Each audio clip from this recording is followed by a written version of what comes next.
مدینہ منورہ آپ کا جانا ہوا تو وہاں آپ نے لوگوں سے ایک خطاب فرمایا، ایک بات کی، پہلی بات ہے اور وہ ہم سب کو سمجھنے کی ہے، جی ہاں اپنانے کی بھی ہے۔ وہ کیا بات فرمائی تھی؟ وہ بات یہ فرمائی تھی کہ من اصلح ما بینہ وبین اللہ اصلح اللہ ما بینہ وبین خلقہ، یہ فرمایا کہ من اصلح ما بینہ وبین اللہ اصلح اللہ ما بینہ وبین خلقہ۔ ایک دستور سمجھایا آپ نے اپنی دعوت اور تبلیغ میں لوگوں کو، یہ دستور سمجھایا کہ جو لوگ اپنا اور خدا کا معاملہ ٹھیک کر لیں گے تو اللہ ان کا اور مخلوق والا معاملہ ٹھیک کر دے گا۔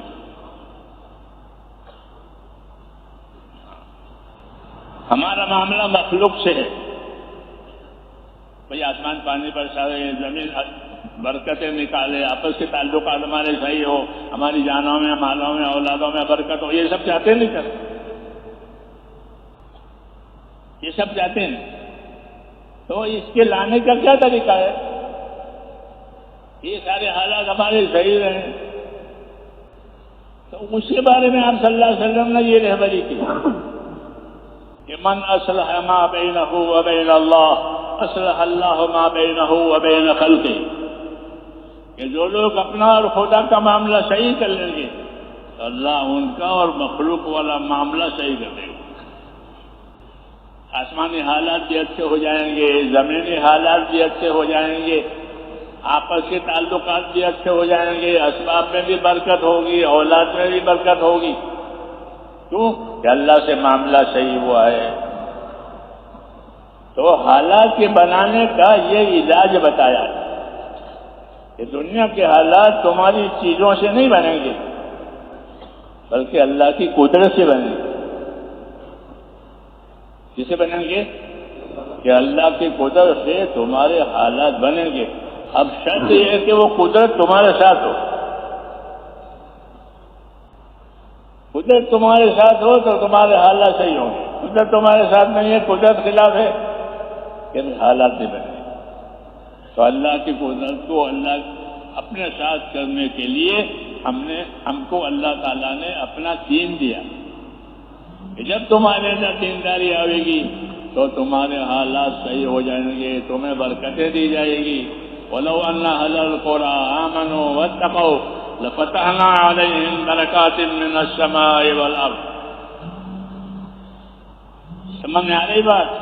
ہاں، کہ یہ شہروں میں رہنے والے، بستیوں میں رہنے والے اللہ کے بندے اپنی زندگیاں پرہیزگاری پر، کس پر؟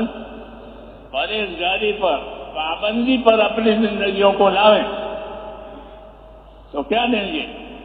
کہ آسمان سے برکتیں دیں گے اور زمین سے بھی برکتیں دیں گے۔ آسمان سے ایسا پانی برسے گا برکت والا کہ جو حاجتیں بھی پوری کرے گا، راحتیں بھی دے گا، ایسا پانی آئے گا۔ اور زمین اپنے خیرات ظاہر کرے گی،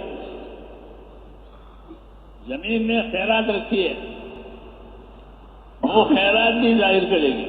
تو آسمان پانی برسائے گا، زمین اپنی خیرات ظاہر کرے گی، تو تم خوشحال ہو جاؤ گے۔ یہ کہا کہ میں تم خوشحال ہو جاؤ گے۔ وَلَوْ أَنَّ أَهْلَ الْقُرَىٰ آمَنُوا وَاتَّقَوْا لَفَتَحْنَا عَلَيْهِمْ بَرَكَاتٍ مِّنَ السَّمَاءِ وَالْأَرْضِ۔ شہروں میں، بستیوں میں رہنے والے لوگ اپنی زندگیاں تقویٰ، پرہیزگاری پر اور اللہ کی اطاعت پر، نافرمانی سے بچ کر زندگیاں گزاریں تو ہم ان کو آسمانوں سے برکتیں دیں گے، یعنی وہ پانی آئے گا اور زمین اپنے خیرات ظاہر کرے گی۔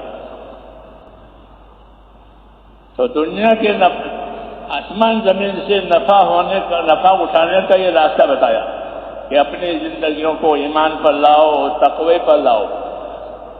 ایمان پر لانے کا کیا مطلب ہے؟ کہ ایمان پر لانے کا مطلب یہ ہے کہ اپنی زندگیوں کو اطاعت اور تابعداری پر لاؤ۔ اور تقوی پر لاؤ یعنی اپنے آپ کو نافرمانی اور معصیت سے بچاؤ۔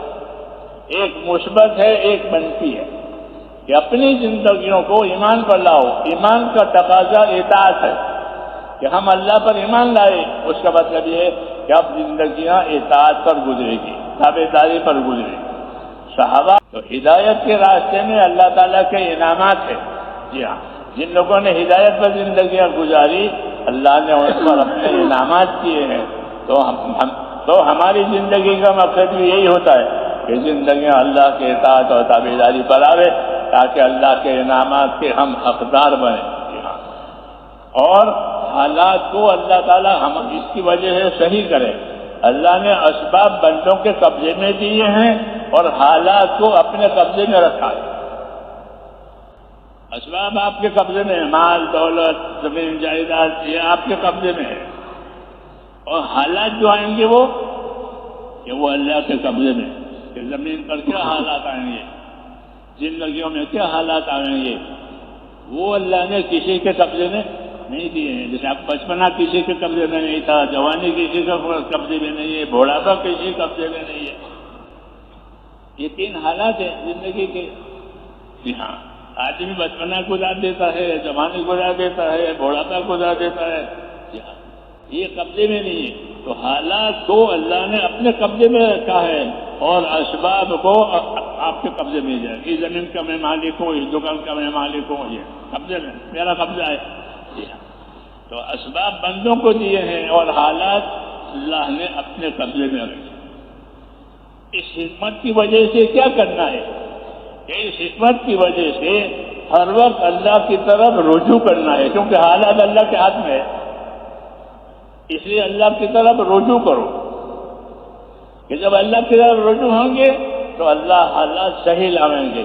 اللہ کی طرف رجوع نہیں ہوگا تو حالات صحیح نہیں ہوں گے۔ رسول صلی اللہ علیہ وسلم جب مدینہ